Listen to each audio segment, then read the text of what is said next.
Thanks for tuning in. We're your hosts, Bentley, Billy, and Aaron, and this is Podcast Heroes.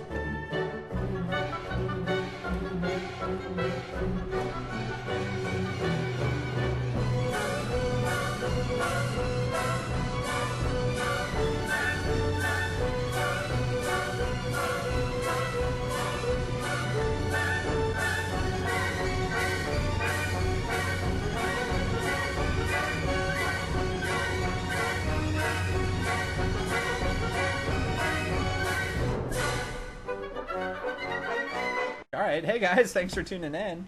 What do you think of that? You know, we're live right now. Fun facts of what Bentley was just talking about. We just last Friday, Aaron and I, because Bentley, wimped out on us? Yeah, wimped out on us. Oh, yeah, sure. In order to avoid having to do a bunch of like musical interludes or something like that, if you will. Yeah, no. For all of our popular segments, so we often do a watch us climb. We do builds, map stats. We do map stats. We have an intro. We have an outtake now, or a way to take us out. Next week we will have a free week one. We're going to work on that. So if you guys know any like copyright free music and you want to throw it our way, we'll take a listen to it and see if we can include it. niceguysnetwork@gmail.com. So throw it towards us. That'd be cool. So yeah, now we're going to officially begin. If you don't know what we're talking about, go back and listen after this fact. It'll be worth it. Welcome. So regionals happened this weekend. How exciting was that? It was amazing. Congratulations, Cloud9. Yeah, only the second time I believe that they ever beat Tempo Storm in a tournament. The first time being ESL. But, I mean, Tempo Storm won the Triple Crown by winning all of the Opens, and they were really the heavy favorite here. There was a lot of hype surrounding Cloud9 going into the regionals, and when they initially played Tempo Storm on Saturday, it did not look like they were going to live up to the hype at all. They looked lost, they looked confused, they looked like they had no idea what they were doing. So really, when they played the grand finals, I really thought it was just going to be Tempo Storm laying a smackdown. And what happened? Not so much. We almost got a reverse sweep, though, out of Tempo Storm. Cloud9 went up 2-0 games. Tempo Storm won 2 games, and it was like, we got a game 5? Are you kidding me? It was really exciting, especially just watching all the games playing. What do you guys think about the quality of this championship? Production-wise, I think it left a little bit wanting. Okay. My only criticism, though, is the lighting. The lights on it. I hated whenever they would cut away and show some of the audience, and the lights would be like going up and down and like affecting my screen. But I mean, really, you think about it, if that's the only thing I can complain about, it was good. Yeah. It was well done. I mean, kudos to Blizzard. I liked the majority of the people casting and generally running it. Yeah. But there were some that I was kind of disenchanted with. Some people who I didn't think really knew what they were talking about as much. But we won't name names. We're not gonna point fingers. This is gonna be a positive podcast. Yeah, we're gonna be Positive Pete podcast today. Yeah. We're gonna be nice guys. We're gonna be nice for guys the first time in 22 episodes. Because I think we came out of regionals just really excited about being Heroes of the Storm players. Yeah. We certainly did. Yeah. Because we got a lot of love on our social media. We did. Particularly from players. A couple of players, definitely favored it at us. We got a couple of retweets, some love. We're going to talk about that a little more in depth. The first thing we need to talk about, though, is the hype video that came out. I believe it was, it released yesterday? Or was it basically right after the championship, I think. It was an in-development video on YouTube. If you follow Heroes of the Storm on YouTube, or basically anywhere, they would have posted it. We got a ton of new skins and actually showing off some off new champions, and then some awesome mounts as well. So what were you guys' favorites here? Well, I think the first important thing to point out is it was confirmed that Medic will be released before Artanis. I don't think we have talked about that yet on a podcast. We mentioned it. Because I thought that news just recently came out, but maybe I'm wrong. I know we definitely mentioned it on social media, so if you aren't following us on Facebook or Twitter, get your life together. I'm really excited. What's the name? It's Lieutenant Morales. Is that correct? I'm excited. The skins look great for her. I can't wait to see abilities. That's what I was thinking really too. Her skins look amazing. Yeah. it kind of makes me hope they go back and fix some of the lackluster skins. Oh, I'm sure they will. I mean, a great example Like is all of Tyrande. Stitch's skins. Yeah. Yeah. Oh yeah, no, you're right. Go ahead, talk about Tyrande. Well, when you first bought the game, you got her. Oh no, what was it called? Like her sun. Sun. What was It's Sunwell. Is it like a Yeah, Sunwell the skin? Sunwell And skins. none of her abilities changed. It was just a cool skin that you got with the starter pack. But now they recently came out with a patch that changed all of that. Her Sentinels changed to like a orange phoenix, fire, yeah. like a phoenix, and then even her Q, her stun has changed. So, Q is heal. oh E is man, stun. I'm slacking. You I'm slacking. really got to get it together. Dang, but K1 Pro would be disappointed in you. right, Particularly right? because of how much Tyrande was played. Yeah. Yeah, tons of that. Yeah, no, but like you said, her stun does change a little bit. Her Yeah. heal doesn't really. Starfall, not really that much. I haven't- Starfall does change. Does it? Oh Okay. yeah. Oh yeah. All I've played is the Sunwell skin, so except for when I really first Yeah. began, so I don't remember the vanilla skins at all. But some other cool skins were Falstad got a new skin, like a Bucketeer skin. Yeah, like a real pirate one. Right? Yeah, and it made his griffin turn into like a parrot, which is insane. Looks That looked hilarious. amazing. I was liked it. underimpressed with Artanis. Okay, why? why? I think he resembles a lot of the characters where not a lot changed. Oh, between from like skin to Master skin, Skin, yeah. Where okay. I thought, and maybe it was just deception of my eyes, but I thought there was good character and the good familiarity with every one of Medic's skins. Yeah. Like Yeah. you pointed out, there's one that makes her kind of look like Samus. Oh yeah. Yeah. I liked the Stormwind champion one. Uh-huh. Like there was just a lot of cool ones. Yeah. And then Raynor is getting a new skin, which I Yeah. am going to buy because that thing was amazing. Marshall I Raynor. saw it and thought, oh, there goes Billy's wallet. Yeah, exactly. Man. It'll be, though, my first time spending money on this game. No, it won't. Yeah, outside of the stim pack. Wow. Yeah. Worth. Completely 7 worth. months in. And I'm finally going to spend some money on it. isn't there something else happening that took you about 7 months? I know I talked about it earlier. Now I'm forgetting. You're going for level 10. Oh, that's right. Oh, I'm yeah. finally going for a master skin. Which is remarkable because I have like 6 people at level 10 now. See, and I don't understand because it's not like you play a substantially larger amount more than me. Maybe I just play like. Well, I know I bounce around on characters like no Yeah. other. A wide breadth of characters. Yeah. And I'm terrible on every single one of them. Right. So maybe that's why.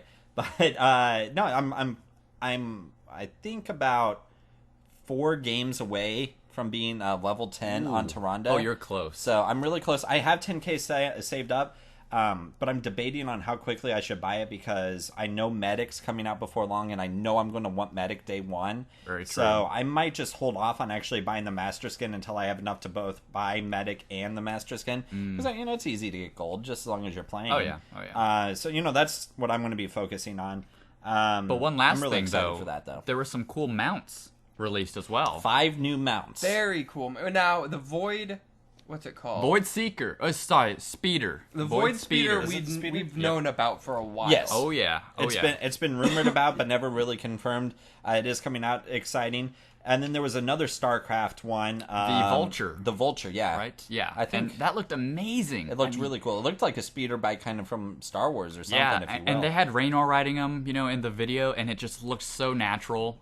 For anyone who pre-ordered StarCraft 2 Legacy of the Void, you will automatically get the Void Speeder mount if you're already, playing Heroes. So that's a nice little tidbit there. I did that. I did not know. Yeah, so I mean, and it comes in 2 colors too, which is cool. So that's 2 of them. Raynor's getting a theme one with his skin to go along with his cowboy type thing. And then there's a Headless Horseman mount. Okay, yes, and this is going to be World of Warcraft related because every year in October, Blizzard does a Halloween event, and one of the events is killing the Headless Horseman, which pops up in Scarlet Crusade Graveyard. So I'm willing to bet, and this isn't any as far as I've seen confirmed or anything like that, but I bet if you're playing World of Warcraft and you kill that, then you'll get a token for that end game. That would I be doubt cool. it. I don't know. I mean, I'm sure there'll be a way to buy it for money, but I think that's going to be how they do it because they relate these things. I think so it'll much. be money. Really? Cash money. I do agree. It would be great if they did that. I think they will. I don't see there being a very easy system interchange from inventory in World of Warcraft into mounts in this game. They're already able to do it like between games where like if you play Hearthstone and you get a Hearthstone card. If you if you're playing Heroes of the Storm and then you go into World of Warcraft, you have a mini battle pet. So I bet it's just something as simple as an achievement triggering on your battle.net account that gives it to you. It could be. And I hope that's the case. Those are definitely account-bound things, not necessarily character-specific things. Yeah. But it would be really cool. Yeah, I hope so.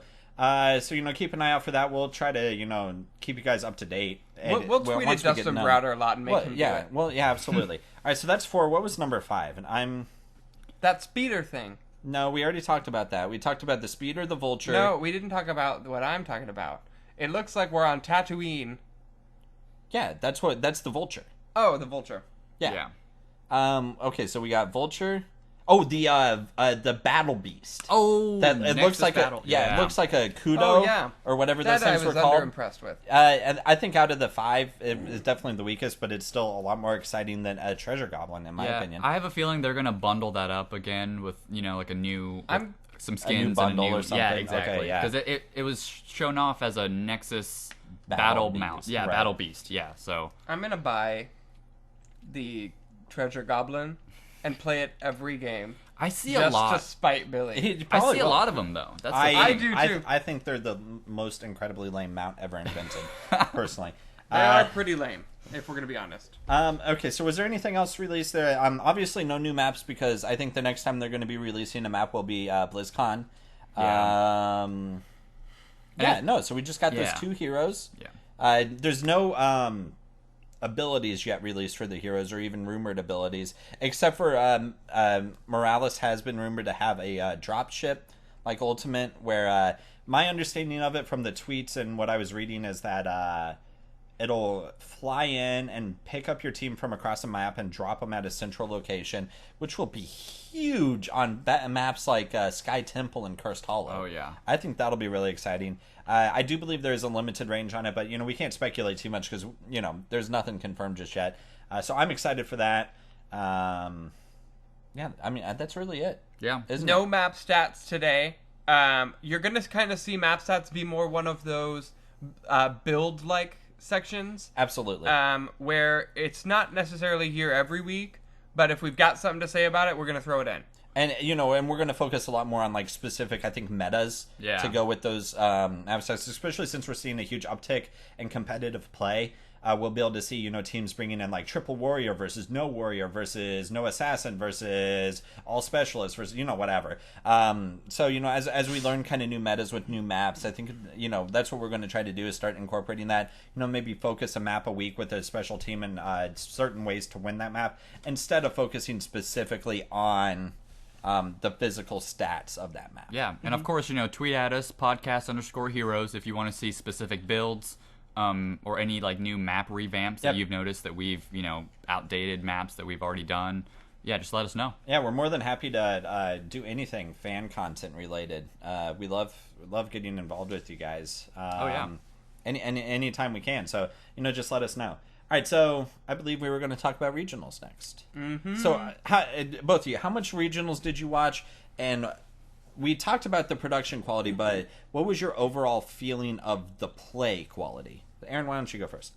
I probably got in a couple hours on the first day and a couple hours on the next day. What were some of the games you watched? Like, were there any specific teams? I saw almost all of the Furious Gaming games. I was around for those. Saw some Relics. Saw... Reckless. Relics. I thought it was Reckless. That's the Southeast Asia team. Is Relics. Oh, okay. I thought it was Reckless. I did see the finals.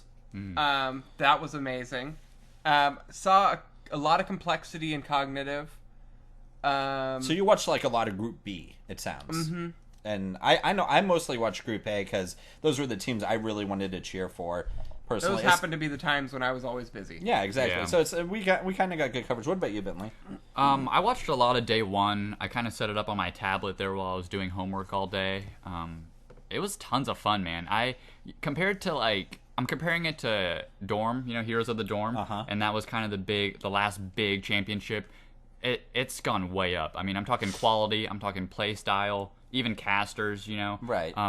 The different comps that came out this week. Huge. It was insane, dude. We saw, no warriors, 3 warriors, 4 warriors, 4 warriors. We saw double specialists, and we saw like a couple games of Rexar, which was just unheard of. Because I read somewhere that they actually said that he wasn't going to be available for this championship, and then they quickly and changed it last second and allowed him to be playable. Well, I think a lot of that is contributed to the fact that Rexar isn't inherently strong. So generally when you release a champion or something like that in any MOBA, they're going to be a little bit broken because, nobody's really had a chance to balance their stats and everything like that. But Rexar is inherently weak, in my opinion. And I know that, there's arguments to be made about that. We made all of those last week pretty much. So go watch, episode 21 of, Podcast Heroes to watch me and Aaron yell at each other. No, so I think that's the reason why they would have let it in. Otherwise, they probably would have banned it. Yeah, it's just a little odd because, come BlizzCon, if a hero is released 2 or 3 weeks before BlizzCon, what's going to happen? There's not really set in stone rules for new heroes and championships yet. And, we saw that with Butcher, Johanna, Monk. Monk was banned. You can play him in the August Open. So it's just interesting. I hope that they don't, they need some set in stone rules, because if they come out with a brand new hero right before a championship like BlizzCon, World Championship, it's either gonna waste a band, or it's gonna completely change the meta again right before championship. Absolutely. That's a little frustrating. So that'll be interesting to see what happens there. I have a bunch of notes. If you guys don't mind, let's just, walking through it a little bit, kind of talking about it. This is going to be mostly about Group A, because I felt like Group A was absolutely the strongest group.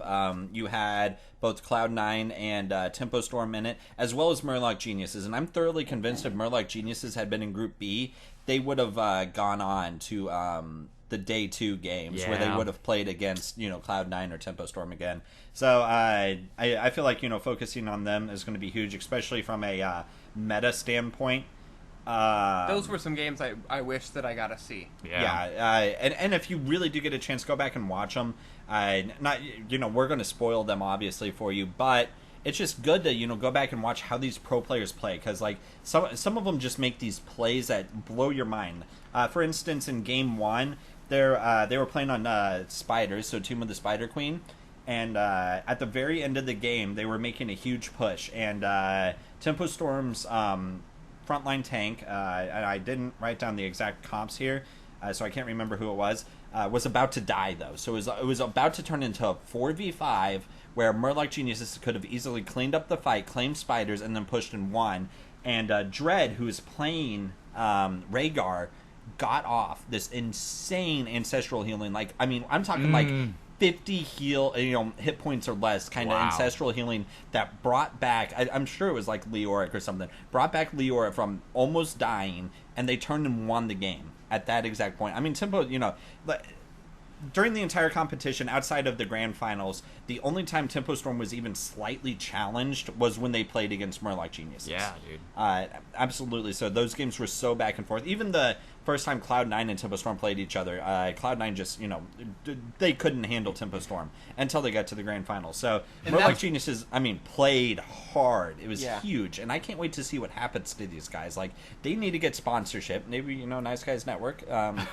Just saying. It's going to be amazing to watch them come out. One thing that struck me as really odd is the fact that Zeratul fell to the 4th pick overall. I know, it's so strange. And Illidan and like Sonya just rose. Yeah, we saw them almost every other game.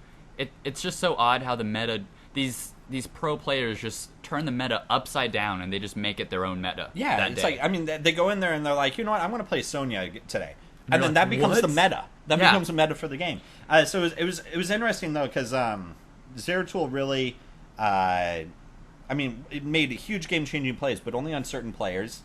Specifically Zuna, because he's just a god at Zeratul, and so that'd be the only time we'd really see Zeratul banned. Otherwise, it's like, Zeratul would kind of just either fall through the cracks and like go towards a really late pick, or wouldn't be prioritized like Uther and Jaina were getting prioritized like no other. And when Zeratul was picked, he almost always had a Muradin or someone else laying down that snare underneath the Void Prison at the perfect timing. Yeah. And the best thing I saw was, I think it was in Cognitive, when they had a Zeratul, they threw down the Void Prison almost immediately, or a Maw, right on the Jaina, because they knew that's who we need to get.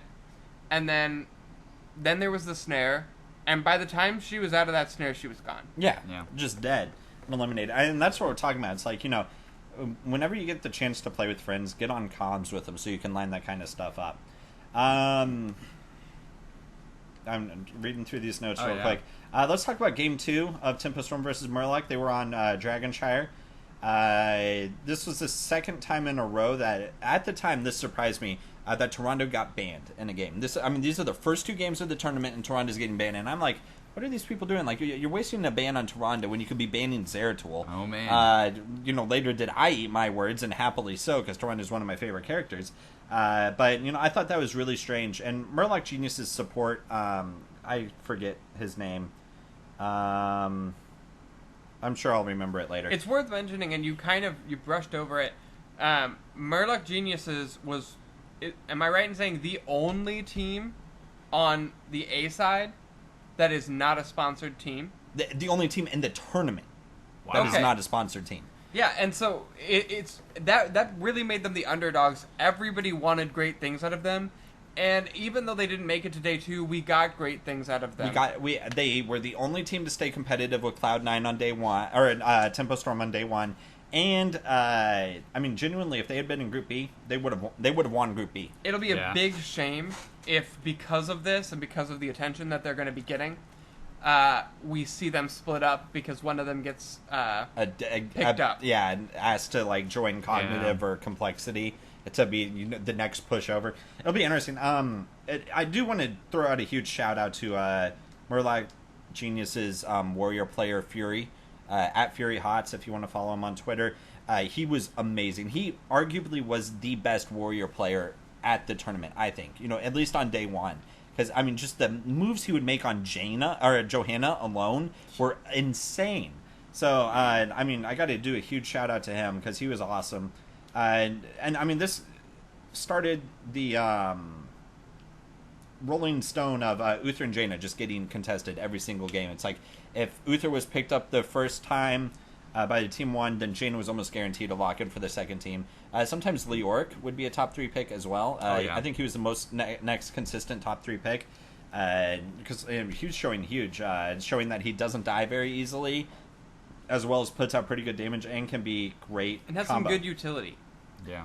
And I think the important thing to point out here is what was it? When Leoric dropped, what was it that we said about him? Who would he pair well with? Arthas. And what happened all day? Leoric and Arthas. Damn straight. So who called it first? Me and Billy. And I'll give you and a high Aaron five too. Kind of Aaron, but mostly me and Bentley. Right. So we nailed it. Hey, I'm the one who's always hyped on how strong Arthas was. And that combo was always picked though, and I like that combo finally got that spotlight that it needed. Absolutely. Since day 1, I bought Leoric, and then I think you bought him too, right? Yeah, I bought him shortly after, but yeah. And then we found that combo. That first game, I'll never forget. That first game on Blackheart's Bay, dude, with that Entomb and then that Syndragosa, just amazing, and that's a great memory. Oh yeah, absolutely. One thing that surprised me in this game was how early Illidan was taking camps. Generally, that's saved for a specialist role, but Illidan was taking camps even faster than specialist could. So if you're looking for a champion to get good on, to really be kind of almost a jungler niche, if you will, I think Illidan's your best choice. I know Rexar's kind of rising in that popularity, but Rexar doesn't offer nearly as much to the game as Illidan does. I've always thought of Illidan as a jungler. Yeah, and so if you guys are looking for someone to pick up, great choice there. Especially with an Abathur hat on him, Right. We saw a lot of that. Yeah. Any melee with an Abathur hat equals terrifying. And if you really want to learn how to do rotations well as a team, you gotta watch this game. Murloc Geniuses versus Tempo Storm game 2 of day 1. Murloc Geniuses almost beat Tempo Storm this game. They were in so close to getting it because the rotations were so absurd, and Tempo Storm could not keep up with their rotations. So it was amazing to watch, and like it was just impeccably called. Yeah.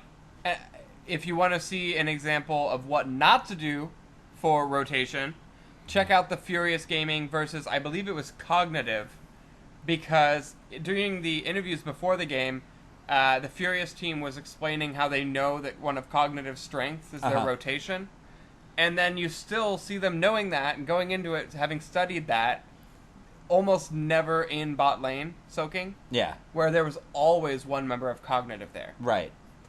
Yeah.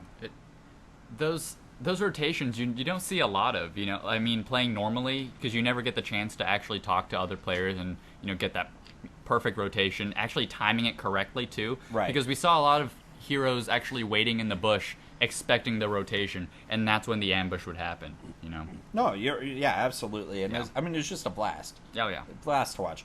All right, so this is something I wrote down as a discussion topic on my little notes here. What do you guys think is the more powerful, and we're going to talk about this real quick because we don't want to waste too much time, but what do you think is a more powerful ultimate, Devouring Mog or Void Prison? They both serve almost the same function, but which one would you rather have? Void Prison. Why? Faster. Okay, what about you? As much as I love Zagara, I would say Void Prism just because it creates, a barrier, and anyone who walks into it automatically goes into that stasis as well. Versus the Devouring Maw, which just comes up Just and acts as a wall. Exactly. And I think the Devouring Maw takes people out, which is what you want, but it's harder to land, and it's more forgiving. Where Void Prison, a lot of people think of it as, okay, we need to catch Jaina in there and then surround her. You also need to be thinking of it as, why don't I just catch the other three, the Leoric, Arthas, and Tyrande, and then leave Jaina the only person out of it? Right. Yeah. Take her down, then address the next problem.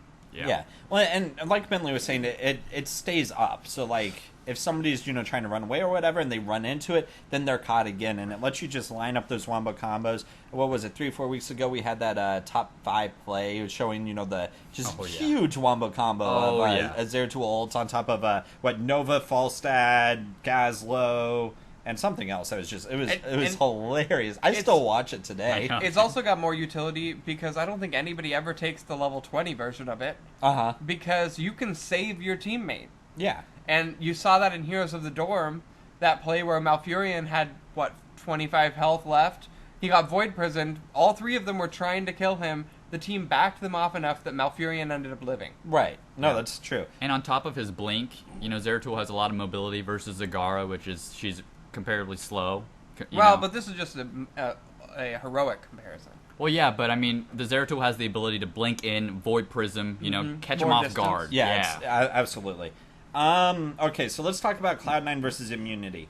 One huge shout out to Immunity because we got some Twitter interaction from us. It's like whenever I would tag them, it seems like I got a favorite or a retweet out of them. So it's really cool to be able to interact with a team as a whole. It's like the manager of a team like that, and get some love from it. So that was really cool. Of course, they got completely outclassed by Cloud9. I think that's no real surprise. Not because Immunity is from a weak region, but Cloud9 is just that good. Yeah. So that was a lot of fun to watch. But what I want to talk about is 4 characters that were on Cloud9, and it was Kerrigan, Leoric, Arthas. So pretty much a good luck combo there with a Tyrande.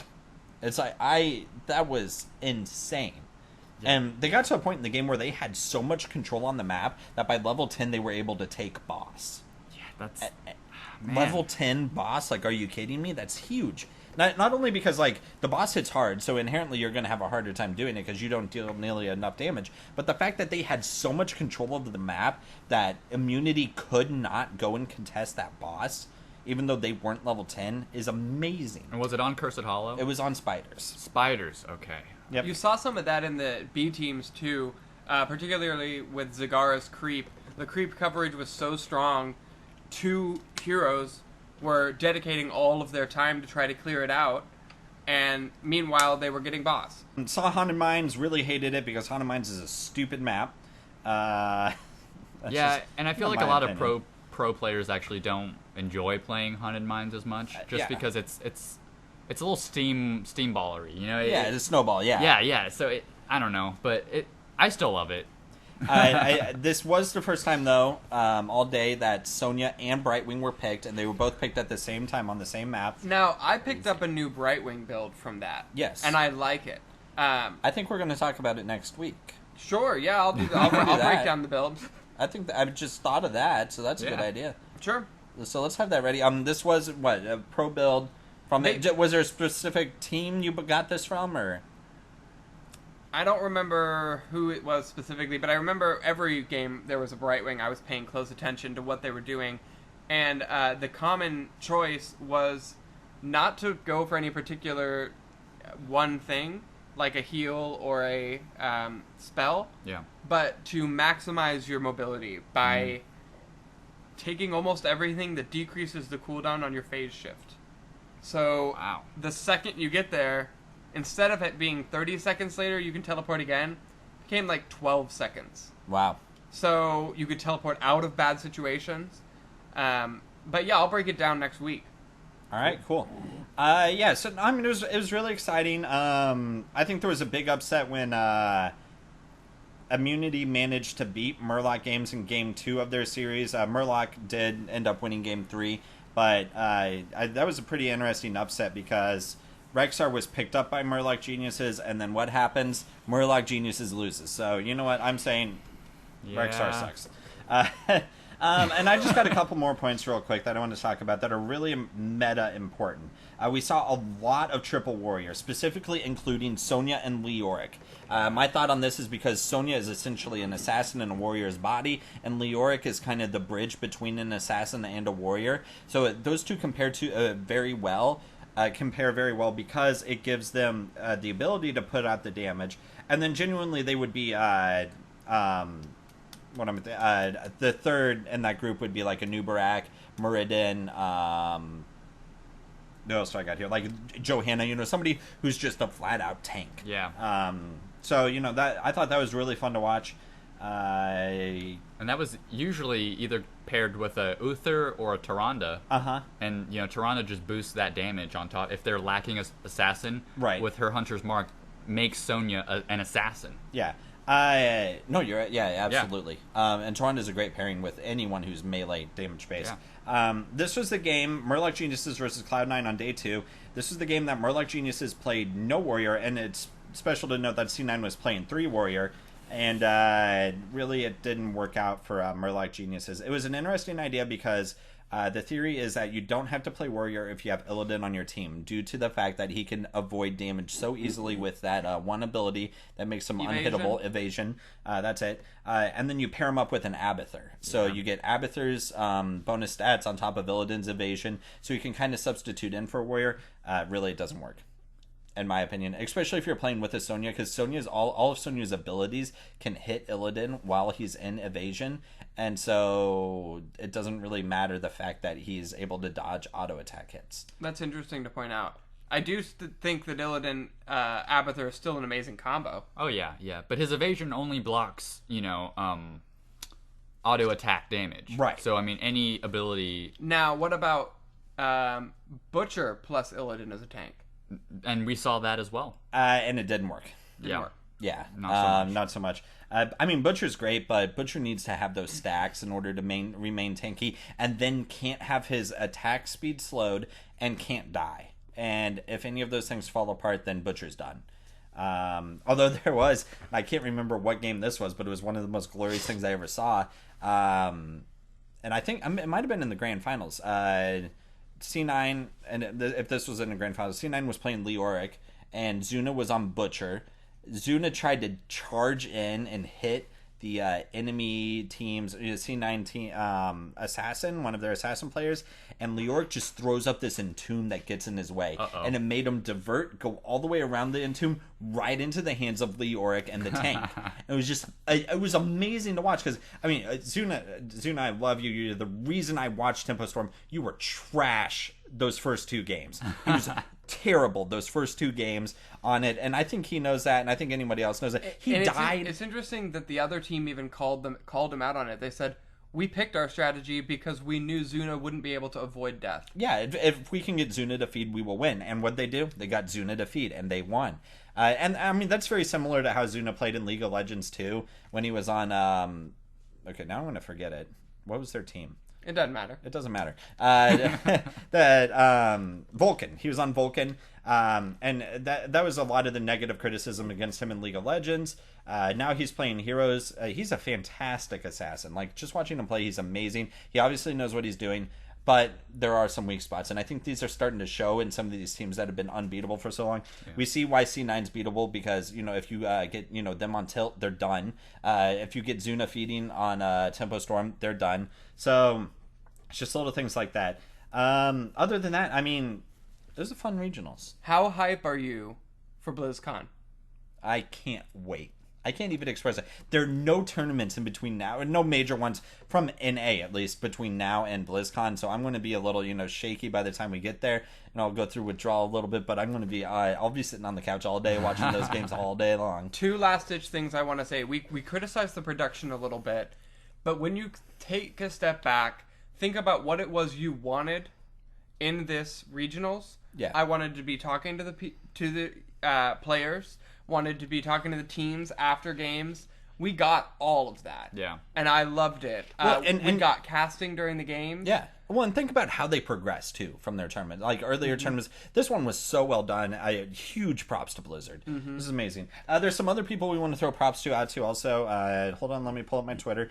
We got a lot of Twitter interaction, which was amazing. Like, I loved getting all of that kind of stuff. I think the best audience interaction was whenever an ancestral healing hit or didn't hit, the audience was louder than at any other point. It was either massive disappointment or massive excitement. You're right. All right, so not to be a name dropper, but we did get K1 Pro to favorite us. We got Fan from Cloud9 to favorite us at one point. We got Tempo Storm's coach, Zoya, to favorite us. So that was awesome. It's just great to be able to interact with these people. But just call out their name. The three people I really want to shout out are Forecourt Jester. He has awesome, he's been great to us. Some retweets and everything like that. And he's a great caster. If you get any chance to watch his streams, do so. Royal Brightwing on Twitter. I know she's been interacting with us for a very long time. She's been with us since day one. And then I'm going to butcher this name because I'm sure. Dustin Browder. Well, Dustin Browder we have had some interactions with, yeah. But the most important one is Danielle Burry. Oh, yeah. I think almost every tweet I sent out either got a favorite from her, a retweet from her, or a reply from her. And it was just great to, be able to interact with, it's so much fun to be able to interact with this community because, like, I tried to do it at other esports, they'd show that hashtag and you tweet at it and then nothing.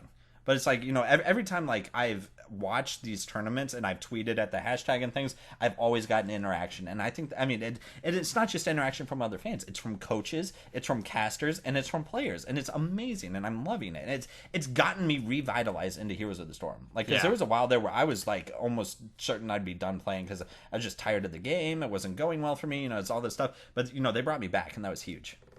So, thanks for being fans. Yeah, absolutely. Yeah. All right, we spent a lot of time on that, so let's skip move on to the free week. Yeah, let's do this quickly. So, Bentley, roll it off. It is the free week, and we have Tyrande, Thrall, Tyrael, Muradin, Raynor, Gazlo, and Mr. Kharazim himself. So, it's the first time Monk will actually be on free week. Yeah, because he just dropped a couple of weeks back, so that'll be fun. All right, so what's your team? My team is Tyrande, of course. Obviously. I got a dual tank comp here with Tyrael and Muradin. Okay. And then Raynor, of course, just because he's a top tier assassin right now, and of course Monk because I love him and I feel like he's the only true support. Bentley, why do we always pick? Did you look at my paper? The same guys. Exactly. Guess what? You have the same. I'm the same exact way. Oh my god! Same exact way. I think that's the first week that we all have the same thing. Usually you deviate a little. I usually deviate, and it's obvious to me because Muradin is just so awesome. Yes, jumps around, lives forever. Tyrael's great. Oh yeah. A great high damage warrior that with can mobility. Stay alive. Tyrande earned her position this week. Yeah. Mm-hmm. Raynor because I want Marshall Raynor. Yeah, I me too. And then Monk.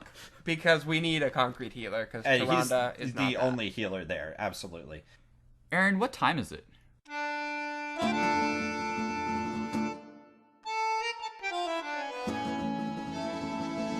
The time has come for a new build!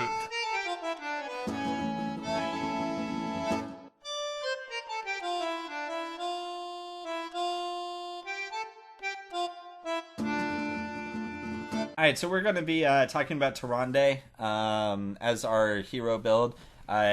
Huge shout-outs to K1 Pro.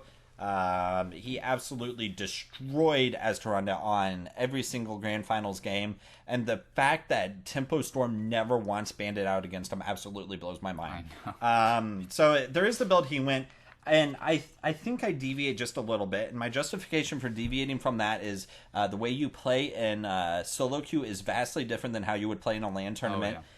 So this is what I would do if I was you guys. So out there, level 1, Ranger's Mark. You got to lower that cooldown on Hunter's Mark because Hunter's Mark is your greatest ability in the game. Most players don't recognize that that's their main ability. Yeah, it's like that's what you need to be dropping every single time you get in a fight. It costs no mana. It increases damage done to the target by 25%. There's just no excuse to not use it. And it's a great counter for Johanna, too. It's just great melts for her. any tank, yeah, absolutely. The next one is Pierce, level 4. Sentinel no longer stops after the first hero hit, affecting all enemy heroes along the path. This is very important because this is going to be your main damage dealing source. Later on, there's a way to increase the amount of damage Sentinel does. And so there's just really no reason to not do it. And you also don't want to be that person that's on like Cursed Hollow or something trying to prevent someone from capping. You throw Sentinel at it, and it just so happens somebody else is standing in the way. So, the Pierce is awesome. Yeah. Rank 7, you want to get Lunar Blaze. There's no excuse to never buff your stun. And that's what Lunar Flare does. So this increases the range of Lunar Flare by 50%. You will make so many picks doing this. It's unbelievable. Yeah, time it right, though. That's one of her best skills. It's all of her skills are amazing. Let's be real. I think that's her best skill. Yeah, you think? Okay. I really think Sentinels. It creates so many. Hunter's Mark. I don't know. Sentinel can really get that. I definitely think that that's a good way to counter people and a good way to blast them down. But I think that the 2-second stun creates situations that win the game. So many places. Next is Starfall. Always take Starfall. There is argument to take Shadow Stock when you're playing against like an Abathur so you can find out where he is. Not worth it. It's not worth it. Take Starfall. I mean, because it slows your enemies by 20% and does 20 damage per second. So you can just lash out. And it lasts for 8 seconds. So that's... I want to see Shadow Stock used in a pro game where all 5 of them are together and just suddenly they appear. appear out of nowhere. Rank 13, I like to go for Huntress Fury. You gain 40% additional attack speed for 4 seconds while using Hunter's Mark. It's just a good way to add in some more DPS. The only other argument here is probably Shrink Ray if you need it, but really that should be something your actual support's taking, because there's never a time nowadays when you should be playing Tyrande as a solo support. She is no longer a solo support. She is purely an assassin at this point. I take True Shot Aura, and I think this is where I most deviate from everything else, because Ranger is also a choice where it increases the width of Sentinel. I'm sorry. Yeah, no, that's actually the one I go. I don't know why I didn't read this. Ranger, it increases the width of Sentinel by 100% and increases damage dealt based on distance travel, maximum of 200 plus damage. I think I just had this under a different category, and that's why I was that combined with the rank Pierce 20. is how you do damage. Exactly. True Shot Aura, though, is an option. That's what I used to take before I started taking Ranger, because it passively grants 15% basic attack damage to nearby allies. So if you're playing with a heavy auto attack based comp like Raynor Vala or something like that, that can be almost more important than taking Ranger. And then rank 20, I go for Nexus Frenzy. Increasing your attack speed by 20% and range by 20% is great. But the one I most commonly take is Rewind. The fact that you can get 2 Sentinels and 2 Lunar Flares is amazing. So really, I would rate those almost similar. If you're good at remembering how to use your Rewind properly, go for Rewind always. If you're not so good, ease yourself into it. Take Nexus Frenzy for a while and get used to, playing Tyrande as a character. So that was, the quick 20-second build. Nice. Nice and quick and sexy right there. Yeah. So, so I believe we have another segment coming up. And now for Watch Us Climb.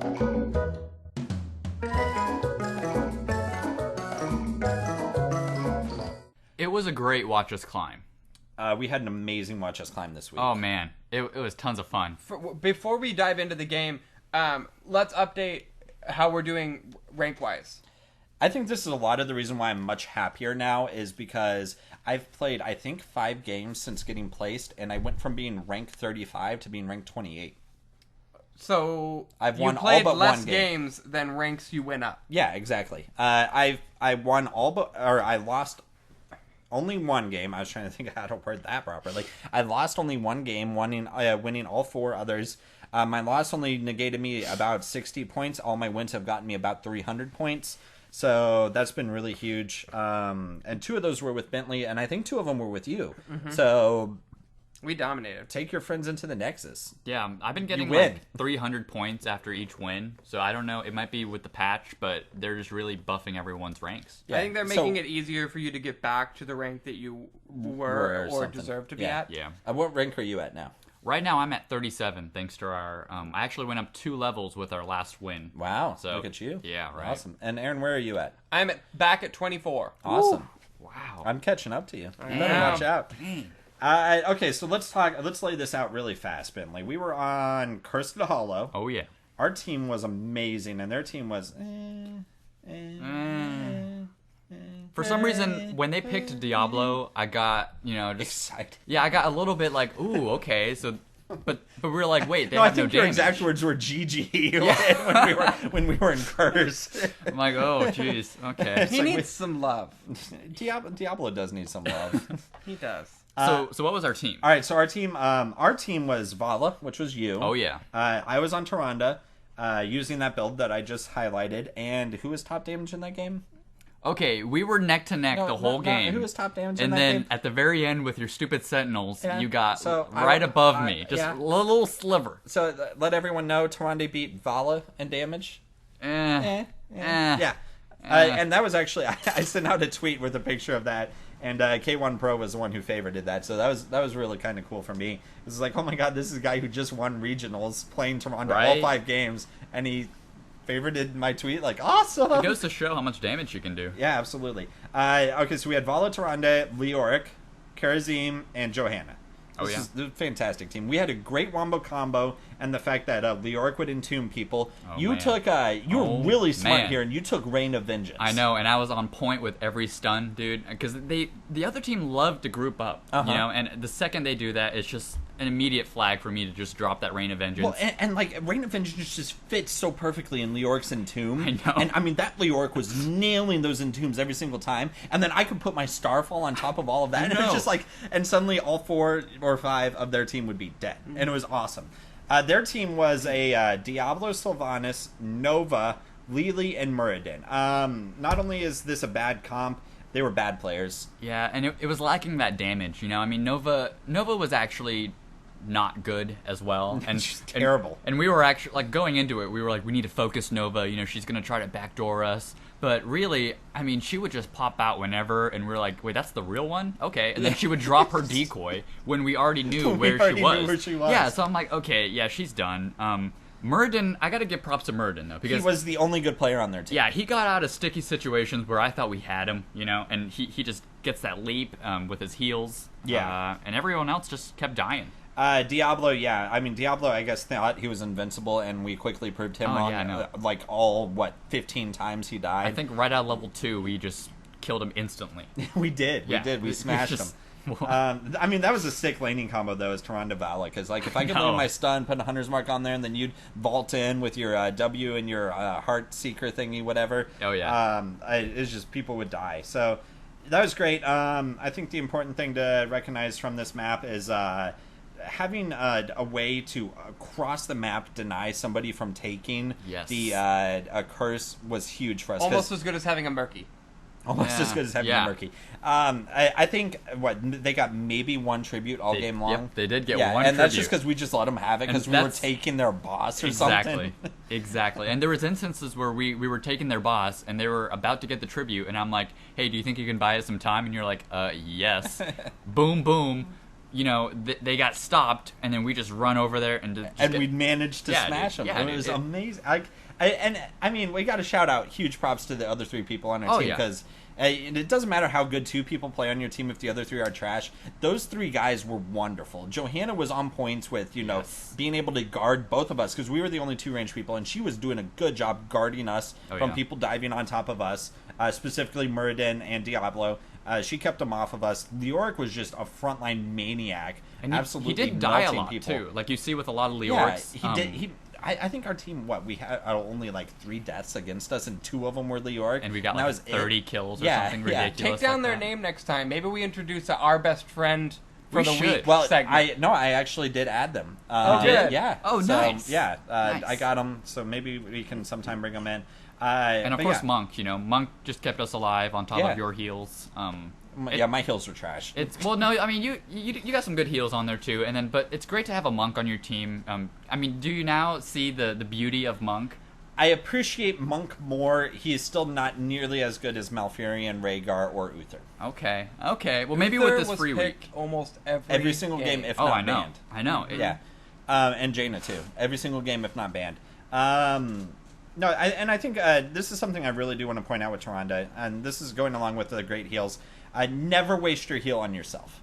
Yeah, no. Because Tyrande's heal gives you 50% of what you heal on someone else, so there's no need to waste that 50% healing when you can heal someone else 100% of the heal worth, and then you get 50% of that. That's 150% net gain. It's ridiculously stupid to do it any other way. Yeah. So yeah, is there really anything else for us to say this week? Yeah. Tweet us, email us. Like us. We are much easier to find on iTunes now. Thank you for the feedback. I think that our name got mixed up with our network name. Yeah, so for some reason it was displaying us as Nice Guys Network instead of Podcast Heroes. So you could still find us under Podcast Heroes, but it should be much easier now. We are the podcast called Podcast Heroes. Took us 22 weeks, but hey, we got it. We finally figured it out. It turns out iTunes is a lot more difficult and a pain in the butt than it really should be. It really is. So we're including links below, correct? Yep, always links below. Yeah. If you're feeling like a nice guy, throw us a like, throw a comment out there. Throw us a 5-star review. We'll play with you. We straight up will. Aaron will especially. Aaron's the nicest guy in the world. So you add him on, and he'll probably go out of his way. He'll probably annoy you, and you'll hate us afterwards. And that's sure. fine. I'll annoy you. Billy, take us out. All right. Thank you for listening to this week's edition of Podcast Heroes, where we podcast about heroes.